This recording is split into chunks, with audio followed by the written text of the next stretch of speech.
Maranatha, I thank the Almighty God for the opportunity to share the Word of God on Facebook and YouTube Live. So, today I'll be talking about reigniting our passion for Christ. Some people, when they're newly baptized, they have this zeal for God, they have this passion for God. They want to be mighty vessels in God's hands. But as the time goes on, their passion for the God, it decreases. The zeal that they have for God, it decreases. So, let's see what Bible says about that. If we see Mark 12 chapter 29 to 31st verse, and thou shalt love the Lord thy God with all thy heart, with all thy soul, with all thy mind, and with all thy strength. This is the first commandment. And the second is like, namely this, thou shalt love thy neighbor as thyself. There is none other commandment greater than these. So the Bible says that we have to love our Lord, our God, with all our heart, with all our soul, with all our mind, and with all our strength. We should never stop loving God. As the time goes on, we should increase in loving God. We shouldn't decrease. And also, we should love our neighbors as we love ourselves. We should show God's love by loving others. They will know about Jesus if we love others as we love ourselves. So this also includes 10 commandments. So we should love others and we should love God. And if we see Romans 12 chapter 11th verse, not slothful in business, fervent in spirit, serving the Lord. We shouldn't be lazy. God hates laziness. We shouldn't be lazy while serving the Lord. If it comes to serving the Lord, we shouldn't be lazy. We should be energetic. We should put all of our heart into it. It should be interesting whenever we praise our God, whenever we serve the Lord. And also the Bible says in Colossians 3rd chapter 23rd verse, and whatsoever ye do, do it heartily as to the Lord and to men. Whatever we do, doesn't matter if it's our daily business, doesn't matter if it's our school work or college work, we should do it hard. We shouldn't think that we're doing it for some other person. We should always think that we're doing it for God. It doesn't matter if you're doing your daily home chores. You shouldn't think that why isn't, if your mom tells you to do something, you shouldn't think that why is she telling me to do that? Why is she telling our siblings to do that? You should think it in that way. You should always be grateful for whatever you do. It doesn't matter if you do church things. It doesn't matter if you sweep the church. You shouldn't think, why aren't others helping me? You should always think that this is an opportunity that God gave me. And you should be always grateful about it. And now we are going to talk about the things which are keeping us behind, the things which are blocking us from reigniting our passion for Christ. First of all, an unbalanced schedule. What is an unbalanced schedule? An unbalanced schedule is not having a proper plan. We should have a plan for our day, for our week, for a month, and for a year. We should have a plan for everything. It doesn't matter. If you don't have a plan, then it's just worthless. The Bible says in 127 Psalm 2nd verse, it is vain for you to rise up early, to sit up late, to eat the bread of sorrows. It is vain for you to rise up early. You should have a plan. You should include God in it. You should have in your daily timetable, you should have God in it so that it succeeds. The plan of yours will succeed. You should have an idea for your future. And also, if you come to the second one, it says unused talent. If you see in first book of Peter 4th chapter 10th verse, as every man hath received the gift, even so minister the same one to another, as good stewards of the manifold grace of God. God has put a talent in every single human. We have a talent, but we should find the talent in ourselves. Our part, God has done His part by putting the talent in us. Our part is to dig up the talent that He's put in us, and we should use it wisely. Some are good at communicating with others. Some are good at making friends with others.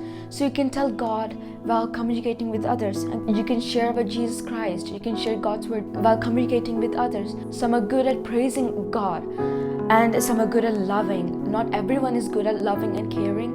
Not everyone can be like Mother Teresa. So we have to be, a lot of people have talents. Every single human has a talent. You have a talent, I have a talent, everyone has a talent. Don't say that we don't have the talent. We do have the talent and we have to use it. And we come to the third one, an unconfessed sin. If you look at 38 Psalms 4-6 verse, for mine iniquities are gone over mine head, as an heavy burden they are too heavy for me. My wounds stink and are corrupt because of my foolishness. I am troubled, I am bowed down greatly, I go mourning all the day long. we have some sin in us, we keep on defending. We shouldn't say that there was no other way, I had to do it. There's always a way to get away from any kind of temptation. There's always a way for good and bad. We have to choose between that. So we shouldn't just defend ourselves saying it's not a sin, what I did is not wrong, it has to be done at that time, so I did it. You shouldn't think that like that. We should always go to God and we should ask for His forgiveness. We shouldn't just defend ourselves, we should move forward. The Bible says that it's foolish. By defending yourselves, it will stink and corrupt in yourself. So we should ask for God's forgiveness so that you can move forward. And last but not least, an unclear purpose.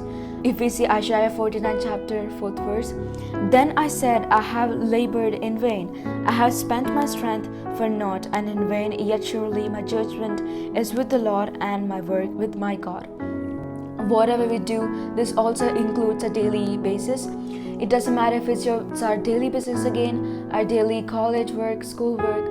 No matter what we do, it should include God. The center, the end goal should be God. You can succeed in your work. As we see here, Isaiah, when he met God, he thought everything is useless, everything is just vain, whatever he done before. Now he met God and he thought that everything is in vain. So it's the same thing for us too. Whatever we've done, God should be included in whatever we do. Isaiah says here that, and my work with my God. Our God should be included in our work. God is coming soon, today or tomorrow, He will be coming. So we have to be prepared. We don't know when He will be coming. So for every single second, we should be prepared for the eternal kingdom and for the second coming of Jesus Christ. Everything that we've done is just vain if God is not included in it. So God should be included in whatever we do. So let's repeat whatever we spoke till now. So first of all, it's an unbalanced schedule. We should have a plan for every day and we should include God in it. We should start the day with God, we should end the day with God. And we should have some time, we should have an appointment with God. And what does that mean? We should spend some time in His presence, then only we'll succeed. We shouldn't think that we have to go to prayer only when we need something. When you're sad, when you're happy, it's not like that. We should communicate with God, we should have some time, we should spend some time with God every single day. That's when our plan, everything will be succeeded. That's when our schedule will be balanced. We come to the second one, an unused talent. Every single person has a talent. God has put a talent in every single person, and we have to use it, and we have to use it wisely. We have to find it in ourselves. So for a long time I thought that I'm talentless and I'm just useless. I don't have any talent in me. I prayed to God. I asked Him, what's my talent? What was hidden in me? So after that, I asked God, I prayed to God, and after that I found out that I'm good at filming, I'm good at taking pictures, and I'm being a mighty vessel in His hands. I film in the room, I film my sister's messages, which is a good thing, and I'm being used by God. So did you find what's your talent?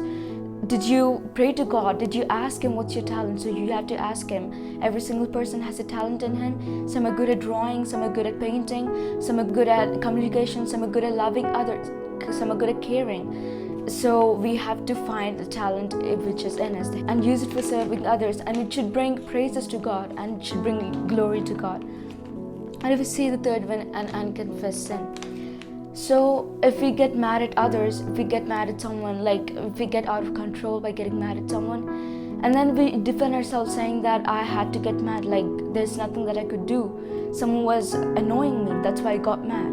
You shouldn't say that. If we be more than angry what is required, it is not good. And defending ourselves, it is not even good. We should go to God, we should ask forgiveness. We should apologize the people that we've been mad at. So we have to look, we have to move on. We have to ask for His forgiveness. If we do not have love, go to God and ask for love. If you're rude to others, if you're impatient, whatever weakness that we have, and if we have any dirty thought, we should go to God and ask. We should ask for His help, and He will help us for sure to get rid of everything. And if we look at the final one, an unclear purpose. So let's see what the most intelligent person in the Bible, Solomon, says.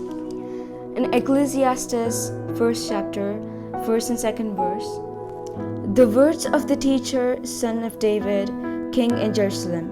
Meaningless, meaningless, says the teacher, utterly meaningless, everything is meaningless.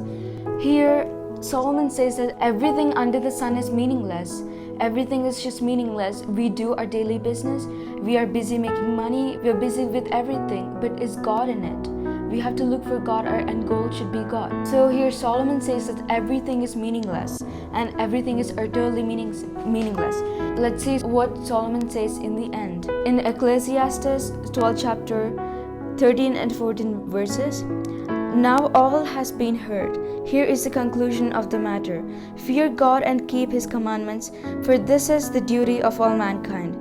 For God will bring every deed into judgment, including every hidden thing, whether it is good or evil. We have to keep God's commandments. God is the center for everything. God is like the end goal. So without him, everything is meaningless. He concludes Ecclesiastes with this. Beginning, he says it's useless. Now he says that it's useful only when you put God and when you follow his commandments. So my dear friends, as we discussed, we have to have a perfect plan. We have to have a timetable, and God should be included in it. And we have to find our talent, the talent which is hidden in us, and we have to confess our sins, whatever we've been defending till now. We have to confess our sins before God. We should ask for his forgiveness. And finally, an unclear purpose. We should find the purpose. We have to put God, our end goal has to be God in whatever we do. So my dear friends, if your passion is reduced, go to God, kneel down and pray to him.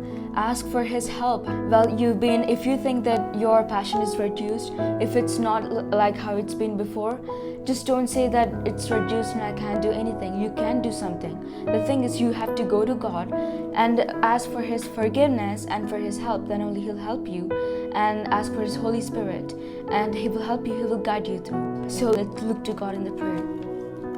Father, I thank you for giving us the opportunity to share your word of God. Fill us with your Holy Spirit and prepare us for your eternal kingdom and for the second coming of Jesus Christ. We ask for your blessings upon our endeavors, and we ask for your blessings upon the people who are viewing this right now, Jesus. Jesus, prepare us for your eternal kingdom and for the second coming of Jesus Christ, God. And whatever we do every single day, God, be with us. Let your grace and mercy, let your love and grace continue to guide us today, tomorrow, and forever. In Jesus' name I pray.